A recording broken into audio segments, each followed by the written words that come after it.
After the fall of the Titans, when the world was still trembling from its wounds, Zeus became king of the skies, Hades ruler of the underworld, and Poseidon, god of the seas. But unlike the sky, the sea had no order, no throne to sit upon, no law to uphold, only waves, turmoil, and the voices rising from the deep. Poseidon became the lord of the ocean, but only in name. He built a palace of coral and shell in the depths.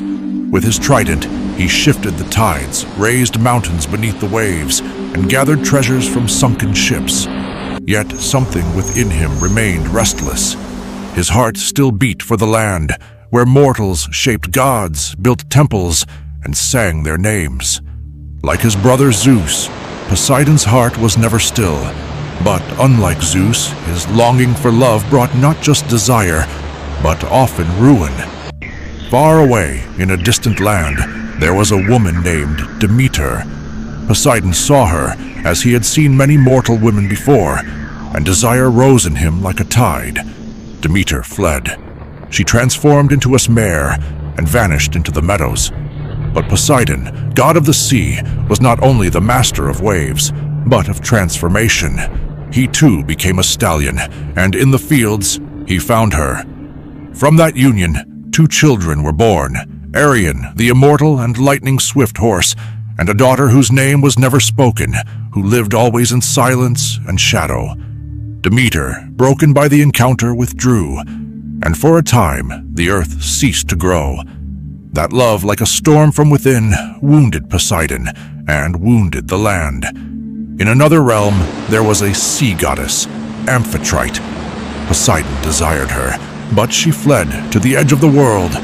Poseidon, not with rage, but with an unfamiliar patience, sent a dolphin, not to hunt, but to plead. The dolphin, with song soft as sea foam, brought her back. This time, a bond was formed. From it, Triton was born, and a palace rose in the deep. Crystal halls, silver domes, echoing with choral and wave song. Yet, even with Amphitrite, Poseidon's soul did not find peace. He approached Canis, a mortal woman. After their union, she asked him for one wish, to become a man. Poseidon granted it. Canis became Caeneus, a warrior no blade could wound. But on the battlefield, the wrath of men crushed even that. Buried beneath rage, Caeneus returned to earth. That tale, like a reflection on water, is layered, about identity, transformation, and the fragility of power.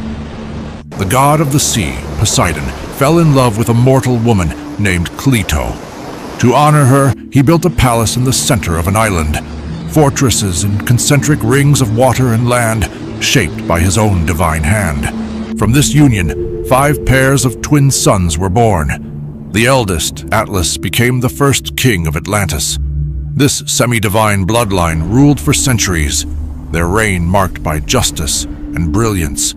The Atlanteans were a people of law and balance, and their knowledge of the stars, the earth, mathematics, and engineering surpassed even that of Greece, Egypt, and the East. Their temples gleamed with gold, and at night the city shone like a constellation in the heart of the ocean. But as generations passed, they drifted from the gods. Humility gave way to pride. The rulers of Atlantis, once wise and tempered, grew hungry for power. They built a mighty army and set their sights on conquest.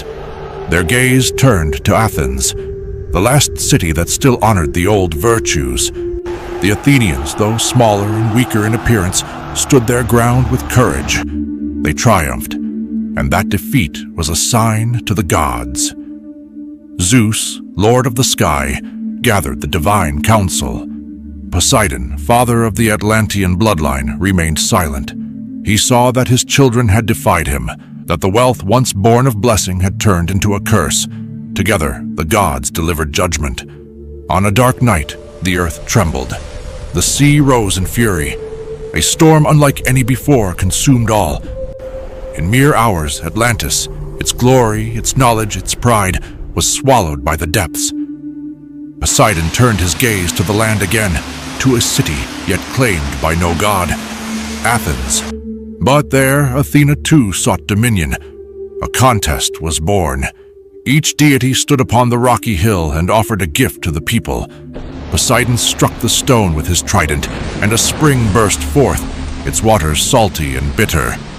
Athena planted her spear, and from it grew an olive tree, fruitful, giving, enduring. The people chose the olive. The city was named Athens.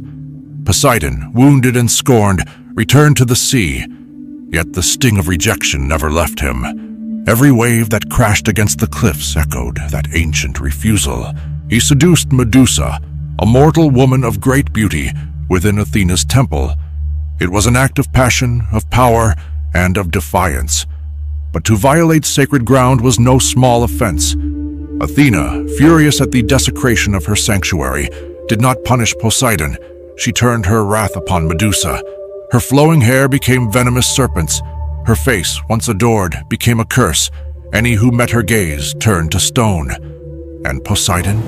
He said nothing, as if silence could erase guilt, as if ignoring the storm would calm the sea. But each time her name echoed through myth, it carried the weight of that silence. In another age, Poseidon stood not only as a god of seas, but as a builder. Alongside Apollo, he raised the walls of Troy, stone by stone, divine labor sealed with mortal trust. But when the king refused their promised reward, the gods were betrayed. From that moment, Poseidon stood against the Trojans, not for vengeance alone, but for a broken pact, for the shattering of sacred balance. He unleashed his fury, trembling the ground beneath the battlefield, toppling the very walls he had once helped create. Not with reckless rage, but with the solemn wrath of a god who knows he must destroy what he once loved. And so, Poseidon remained caught between creation and ruin. He was a god of thresholds, between land and sea, calm and tempest, passion and devastation. Unlike Zeus, who ruled from above, or Hades, who watched in silence below, Poseidon dwelled in flux. He was the pull of the tide and the stillness before the storm. He was the wave that gave birth to islands and the quake that swallowed them whole. In the sea, no line holds forever. Every shore is temporary, and Poseidon is the god of that impermanence. Not chaotic, but deeper than logic. He is the whisper beneath fear, the voice that calls from beneath the surface. Look down into the depths, where your truths lie hidden. In the nightmares of men, Poseidon comes not as a monster, but as a sudden storm. In the sea, in a broken love, or in a rage long buried, and in dreams of healing, he returns. As a white horse riding from the waves, or a dolphin that brings a lonely woman back to shore. Poseidon is the god of the unconscious. He draws us down to the forgotten memories, the unspoken longings, the misty griefs and silent rages that wait in the deep. And he will not let go until we dare to dive, to face who we truly are, raw, soaked, and honest. So, if ever you feel the roaring within you, if peace escapes you, if a love, a wound, a question haunts your days, know this: it is Poseidon's voice you hear, not to destroy you, but to make you ask, what lies beneath? And in that moment, perhaps, your soul will become an ocean, no longer afraid of the storm,